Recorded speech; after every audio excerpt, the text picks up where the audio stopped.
Anyone who's played Diablo 3 knows of the much-fabled Echoing Fury mace that sold for an ungodly amount of money. It was a weapon of devastating proportions. The near-perfect item was capable of performing huge critical hit damage on an enemy. One lucky player just happened to scoop up the weapon and decided to sell it for $250. It was passed along from user to user for a brief time before someone finally realized what they owned and then jacked the price up to an in-game tally of 40 billion gold, which translates into 14,000 US dollars. The weapon, which was an extreme rarity in the game, was snatched up at that price by a user named Hyven, and the seller made an easy buck, much to the disdain of the individual who first sold the weapon, for a measly $250.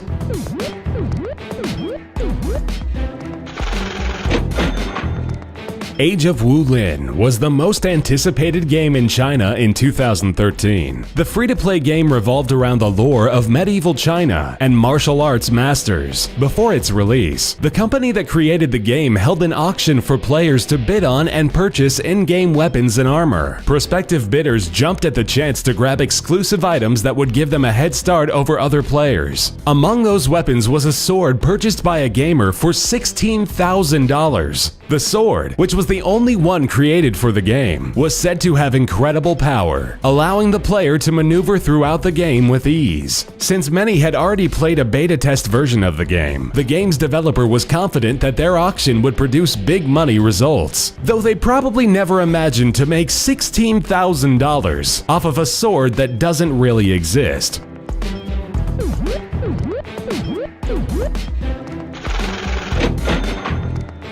In 2004, a man named David Story made a very smart investment when he purchased virtual property on the game Entropia Universe. The real estate known as Treasure Island was auctioned off at $26,500. The sale of Treasure Island sent shockwaves around the gaming community because it was the first of its kind. The fictional island located on the game planet of Calypso featured beachfront property and locale next to a volcano. It also included a castle and promised massive in-game revenue potential. Despite the hefty initial investment, David made all of his money back the first year by taxing visitors for mining and hunting around his in-game property. He gets a percentage of any loot found on his estate from the hundreds of people who visit each day. For the last 12 years, he's earned a profit of about $36,000 annually. At one point, he was racking in $300 a day from taxes and estate sales.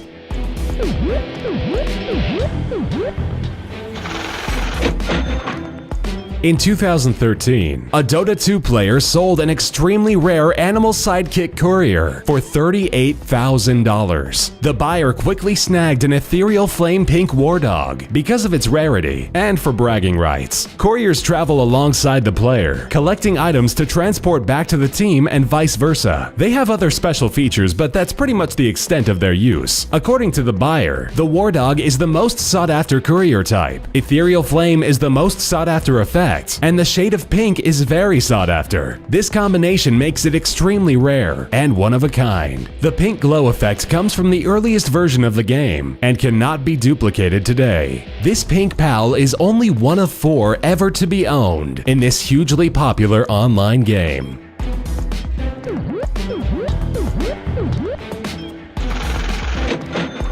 Kevin Alderman, the founder and CEO of a United States-based virtual real estate company called Arrows, created a fictional version of Amsterdam in the game's Second Life. After painstakingly constructing the city and opening it up to the general public, he sold it for a whopping $50,000. The virtual version of the Netherlands' famous city features marketplace shopping and prostitutes. After Alderman spent days meticulously recreating every aspect he could incorporate from the true-life red light district, Alderman and Associates built Amsterdam using high-resolution photos of the actual city, a technique that wasn't used before then. A majority of the shops in the city sell virtual sexual merchandise. There are also avatars posing as streetwalkers that openly solicit cybersex for pay to incoming visitors. Alderman sold the fictional town on eBay, the first virtual property sale on the website, and was purchased by 3Dutch.com, a division of Netherlands-based media company Boom BV.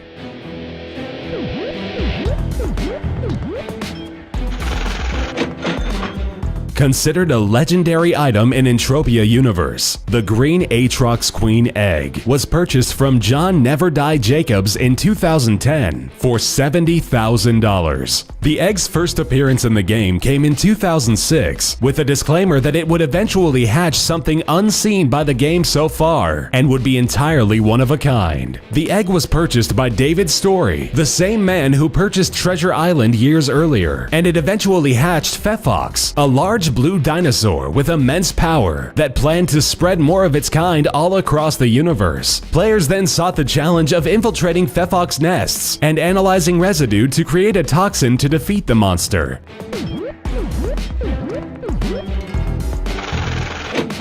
In 2013, the Entropia universe sold yet another massive deal, this time to a group of investors, led by a player called Modified ACOS Power. The band of associates pulled their money together and bought the moon. The newly discovered celestial body, known as Monria, was bought for a hefty $150,000. The creators of the game, Mindark, optioned a partnership with the ACOS Troop. Whatever profits come from player interactivity on the planet, Mindark would split with the new owners. They would work together to model and shape Monria to whatever development they deemed appropriate. The Moon Estate includes a lunar command center, 2 lunar habitats, and 8 subsurface caverns filled with unique creatures and rare resources. ACOS was given the opportunity to remold the celestial object in whatever fashion he desired, as long as it was granted by the creators at Mindark.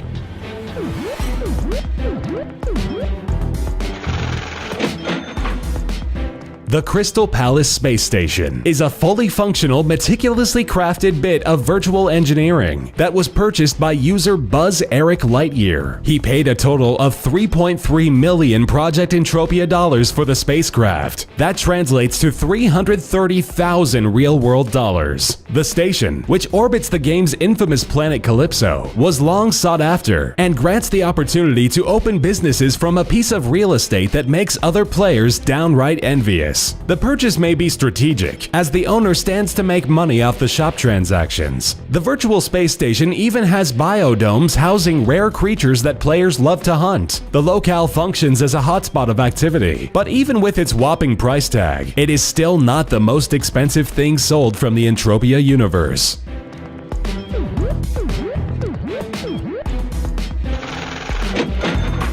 There are some very savvy investors on Entropia. The same individual who purchased the green Aatrox Queen egg, John Never Die Jacobs, also went to impressive and obsessive lengths to capture a highly sought-after orbiting asteroid. In 2005, Jacobs mortgaged his real-life home for a little over $100,000 in order to purchase a virtual asteroid. After obtaining the property, lots of offers from other wealthy players started rolling in. After a few days of declining the offers, Jacobs crafted the asteroid into a space resort and titled it Club Never Die, based off his avatar name. It was equipped with a stadium, a shopping center, and biodomes, and earned him $200,000 per year from people buying its goods and services. In 2010, he sold Club Never Die for an incredible $635,000, proving it to be a tremendously well-calculated investment.